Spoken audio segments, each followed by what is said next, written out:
А теперь мытье кастрюли. Итак, у нас есть кастрюля после варки пельменей. Мальчики мои варили себе пельмени. Итак, что я делаю? Включаю воду, салфетку Greenway.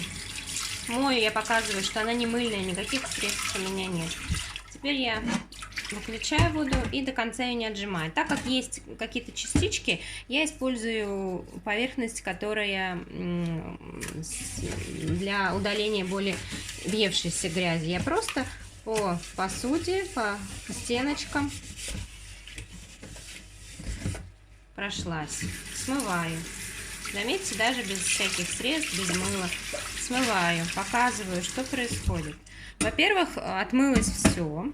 Теперь поверх той стороны тряпочки, которая, в общем-то, предназначена для мытья, я со всех сторон мою посуду.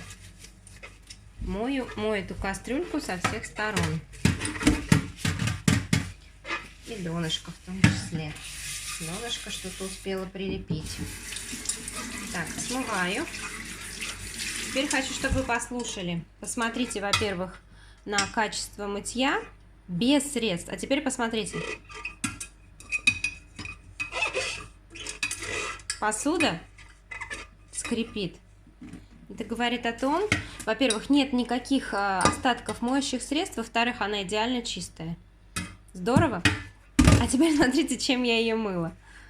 Салфетка Greenway Aqua Magic для мытья посуды.